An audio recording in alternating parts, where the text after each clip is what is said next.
Eh, menurut saya apapun kalau terlalu banyak itu beracun. Racun itu bukan pada bendanya, racun itu pada takarannya. Vitamin C itu tidak beracun, tapi nek mangan sak truk ya tadi racun.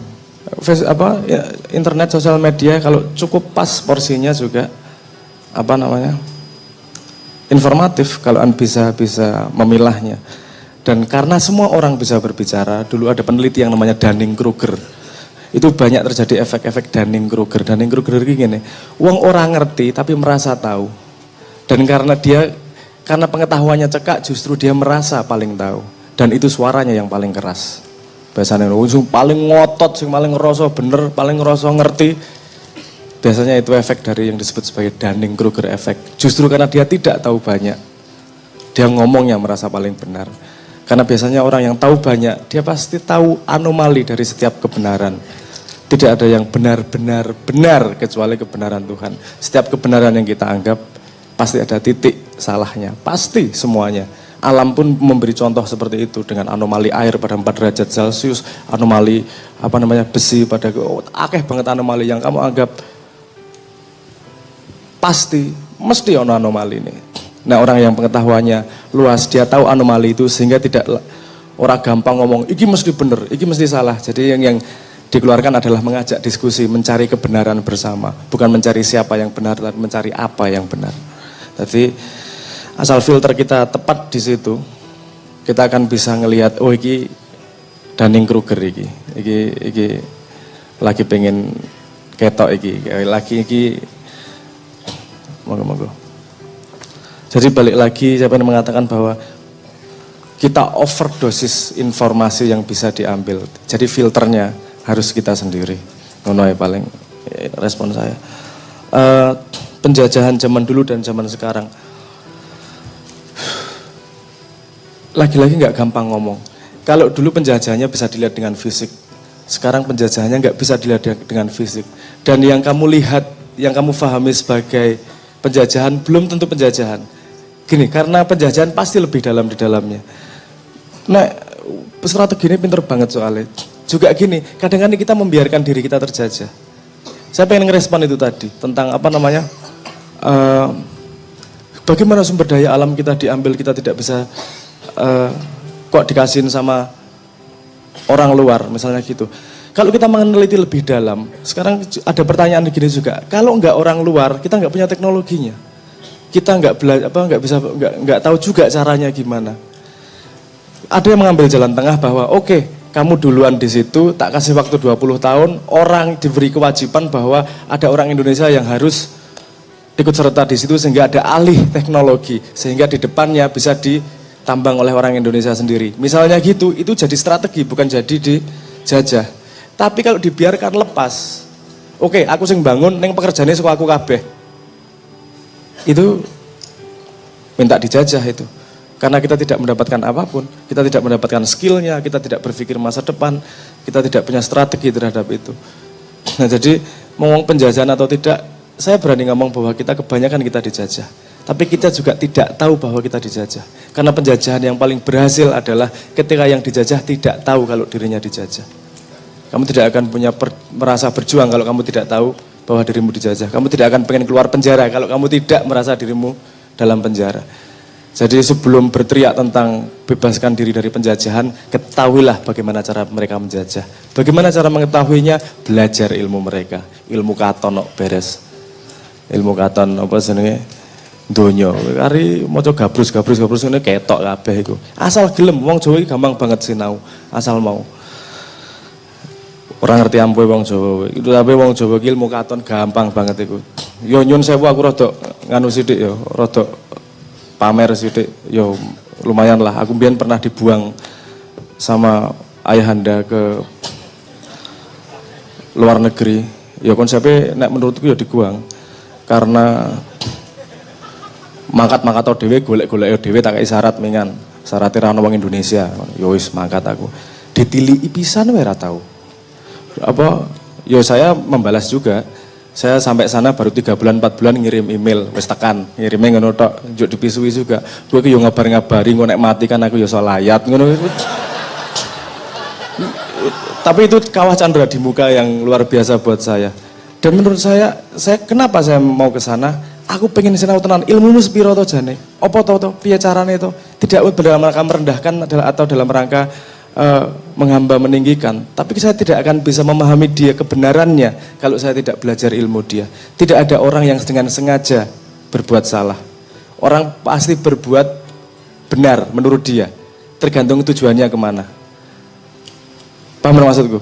Semua orang pasti pengen berbuat benar. Asal kamu tahu tujuannya. Dia pasti menuju suatu tempat. Bahwa tujuanmu berbeda yang membuat kamu melihat perbuatannya salah. Kalau kamu memahami cara dia, oh ngene, arahnya ke sana, kamu akan paham kebenaran dia, dan kamu paham dunia dia. Nah saya, Rono, aku dalam waktu 5 tahun, aku menyelesaikan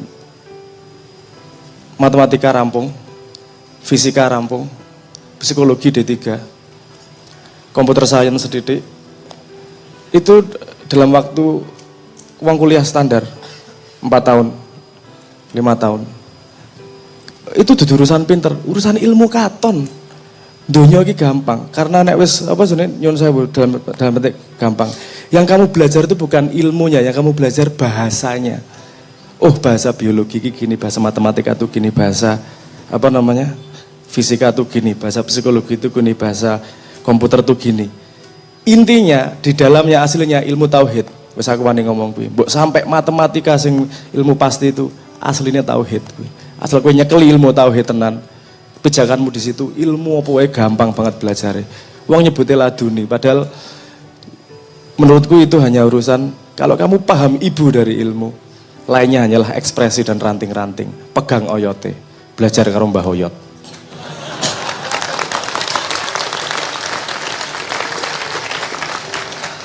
Saya ingin merespon personalitas dan identitas. Waktu itu ketika saya ngomongan pertama di Mak Yah, kalau enggak di Babang Wetan juga, yang saya sebut istilah personalitas adalah apa yang diberikan Tuhan kepada kita tanpa kita bisa menawarnya. Misalnya, nek aku rambutnya keriting, raine ganteng, ini itu saya nggak bisa tawar menawar. Raine ganteng, aku jadi ora percaya dewe, meyakinkan diri dewa ya. Itu kita tidak bisa usul. Warna kulit kan nggak bisa punya pendapat kita. Tahu-tahu dikasih seperti ini. Itu yang saya sebut sebagai personalitas. Yang dikasih Tuhan tanpa kita bisa punya negosiasi. Identitas adalah apa yang kita kumpulkan sepanjang hidup. Contohnya ini, badan kan dikumpulkan dengan apa yang kita makan. Kepercayaan dalam diri, bagaimana kita memandang diri, dikumpulkan dari ilmu yang kita makan, yang kita serap, yang kita asup. Kalau orang dalam lingkungan bapak ibunya dan keluarganya Islam, kemudian dia Islam, ngono toh? Karena itu yang diasup dari sekitarnya. Tapi dia bisa suatu saat memutuskan aku ora Islam, karena aku ora ngerti Islamku ki Islam tenan, atau cuman karena lingkungan. Iki keputusanku apa dudu to iki? Ngono iki. Nah, ada jarak antara personalitas dan identitas. Identitas itu bisa berubah terus setiap saat. Berubah karena apa yang kita serap itu akan nyantol neng diri kita. Ada asupan makanan, ada asupan pikiran. Nek asupannya elek-elek terus, metune ya elek. Nek masukannya api-api terus, sok-sok naif. Jadi kalau di Mak Yah ini saya merasa kita belajar keseimbangan. Yo apik dipangan, yo elek dipangan, diadon, diaduk untuk menjadi sebuah kesimpulan yang kita yang kita mandiri dan daulat memutuskannya. Ini personalitas dan kenapa kalau Cak Nun ngomong fleksibel toh. Semua rumus tidak berjalan untuk semua orang, rumusnya sama. Kenapa? Karena personalitasnya berbeda tiap manusia. Lahirnya kan beda-beda kabeh. Identitasnya juga dengan modal yang berbeda. Semua orang tuanya beda, lingkungannya beda, pengalaman hidupnya beda. Sehingga rumus dalam hidupnya juga berbeda masing-masing orang. Walaupun kita bisa nyontoh dari orang lain, melihat oh gini, tapi kita harus memodifikasi agar pas dengan kita. Dalam langkah itu pasti terjadi benar salah.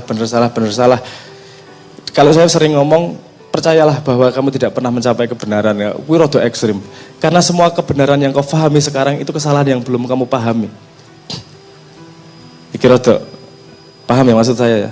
Kowe ngerti saiki bener, tapi dengan pengalamanmu, dengan perkembangan ilmu pengetahuan dan pemahamanmu, iso wae, oh durung bener sing wingi, iki ana sing luwih bener, dan terus sehingga kalau Islam ngajak berjalannya dengan ihdinas siratal mustaqim, tunjukkan jalan yang benar, selalu tambah benar, tambah benar, tambah benar, tambah presisi. Tadinya taunya kilometer menjadi meter, menjadi sentimeter, menjadi milimeter, nano, mikro, nano, piko, femto, ato, dan seterusnya. Jadi sangat kecil dan sangat presisi.